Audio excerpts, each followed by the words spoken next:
मेरी लाइफ में सबसे स्ट्रॉन्ग इन्फ्लुएंस मेरी मदर का रहा है.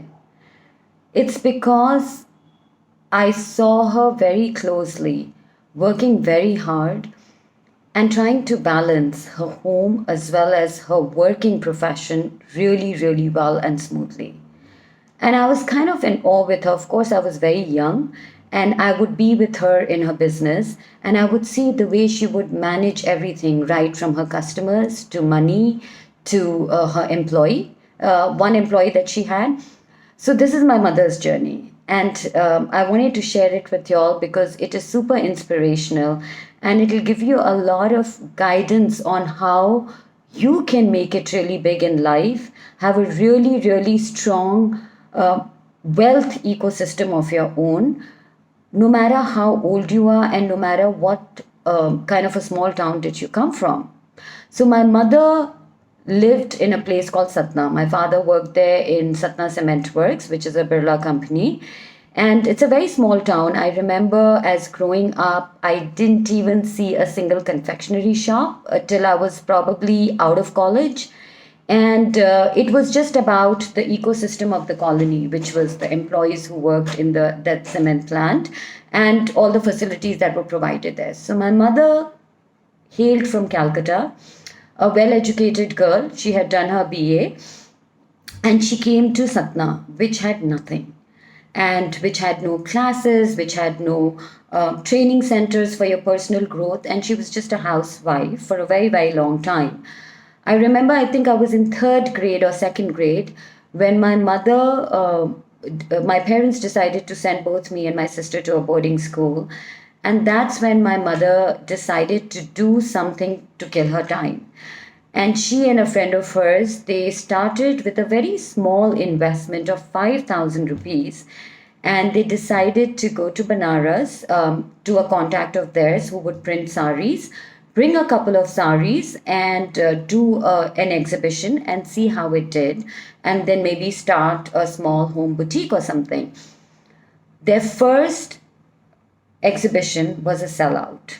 They completely sold out, and it gave them a lot of confidence in their ability as well as what they could do further. So they decided to open a small home based boutique out of one of our rooms. And that's how my mother's journey started. So 5,000 rupees, and both the friends shipped in 2,500 rupees each. 20 years down the line, her partner had to relocate because of her husband's work. So my mother was later left alone. After 10 years, I think she took over the entire business herself. And she continued to grow it slowly and steadily. The way she managed it was really, really fine because it was home based. She could take care of the house, the kitchen, as well as spend the rest of her time, alone time, taking care of the business, labeling, tagging, pricing, when customers came, taking care of their needs. And she had a stipulated time when she would open the doors and then close it. One of our house helpers would help her every now and then, but it was mostly my mother driving it. Every time we would come from boarding school, I remember, especially me, I was so interested in sitting over there that I would help her with the tagging, with the stapling, with writing down, what was the stock, what got sold, all of that. And I think that's where really my seeding in of entrepreneurship happened. But what I saw my mother do beautifully was she never took away attention from us. And she had all the attention when, especially my grandparents came over to visit, taking care of them, their needs, their meals, all of that she handled herself. And yet she was able to take time to fulfill her own personal aspirations. And which I think gave her tremendous amount of confidence, tremendous learnings, and a sense of abundance because now she was standing in her own feet and she could really be an inspiration to her own daughters. Every now and then we would have conversations, and I remember what I would come out of it with was that working or not working was never an option. It was that you have to work, but you decide how much you want to work. You can work small, less, few hours. You can work large and create something big, but you must work. You must work to keep your brains ticking.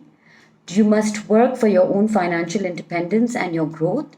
You must work for your own self identity and to do justice to the amazing education you are receiving. And you must work because you are setting out an example to others who are watching you. And while you work, you must try and strive to create a balance. That's what I learned from my mother. My mother, 20 years she ran that business, and of course it was a very small home-based business, and every time she would earn a little bit of money, I remember her margins were like 20 rupees, 30 rupees on a sari. And every time she would save money, she would go and buy gold because that was her only way to invest and save money. And over time, she learned how to create and grow her wealth. So whatever money she had saved, she learned how to invest in stock market. Now, I always say this and I truly, truly believe in it. If my mother had the education that we had, me and my sister, she would totally be the CFO of a company today, a large company. She is so financially savvy. She is so smart, and till date, she manages her entire income tax portfolio, her own investment portfolio, our portfolios, our investments, everything on her own. Nobody taught her how to read a balance sheet. She taught herself to do it. Nobody taught her how to read a stock market or how to analyze it, how to decide which is a good stock to buy. She learned it through television news, through CNBC, through reading up. And I remember when internet started, while most people would be scared to advent and venture into something that was so new, which included my dad, and do it, my mother was the first one who started to learn how to use a computer. Always a learner and driven by learning and growing is what I saw her do. So she learned how to, read about stocks, how to learn about, the 52-week average, how is the stock going to do, what are the experts saying about it, then read about the balance sheet, the PE ratio, all of that, right? And then decide whether she should invest or not. And trust me, I have seen her portfolio grow from literally what she started out as maybe 20 lakhs that my father had in stocks, and he just gifted it to her and he said, okay, now you manage it, both the girls are married, so it'll just help you to occupy more time. And by then she had started to slow down her boutique because she had to travel back and forth between us, and she started to focus a lot on the stock market. Her mantra was simple: invest, don't trade. Don't do day trading, but look at good stocks and just keep putting the money and do long term investments.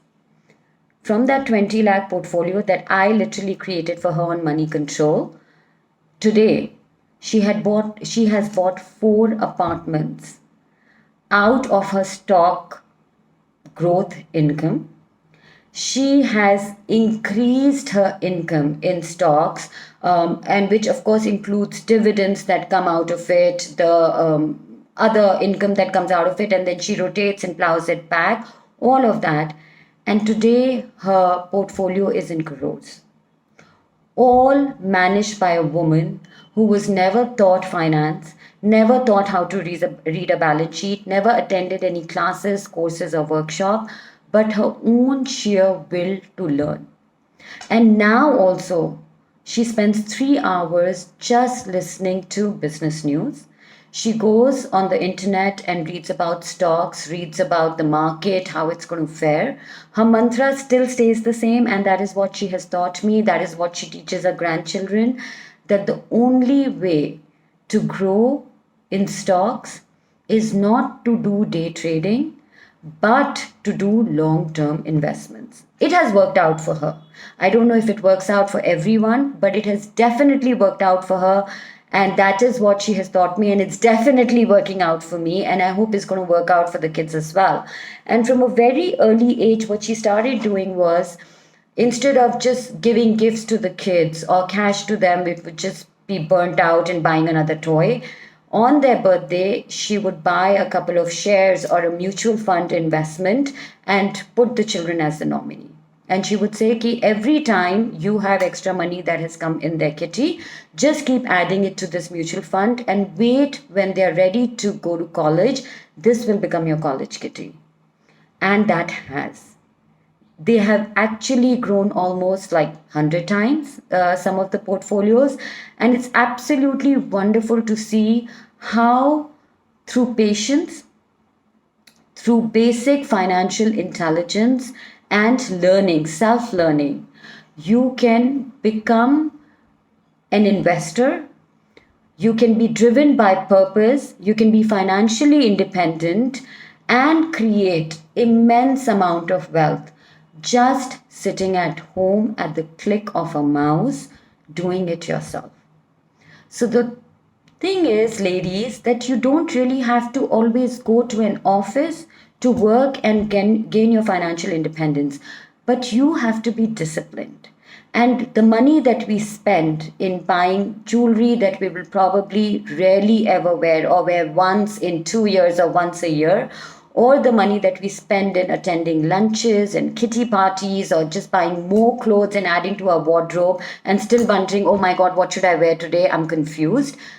Maybe rest yourself.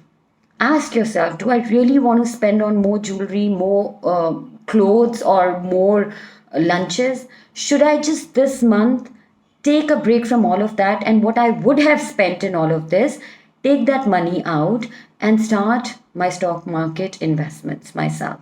Start with mutual funds. Ask the experts. There's plenty of information on YouTube out there.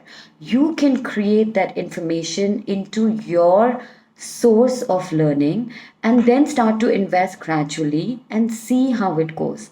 Again, remember the mantra that my mom taught me: have a long term vision. Don't just see next week and say, oh my God, it didn't go up. Why isn't it going up? Once you have invested, forget about it. Think of a long term horizon, 1 year, 2 years, or even 5 years, 10 years if you don't need the money. And just trust your instinct, trust the experts that you read and listen from, and keep investing the money and watch it grow. And you could become a millionaire in a very short while. And that will be entirely your creation. So do that and begin the journey of your financial independence today. And if you see luck in it, and if you see it's been working out for you, do leave comments and do send a note for my mom in the comment box.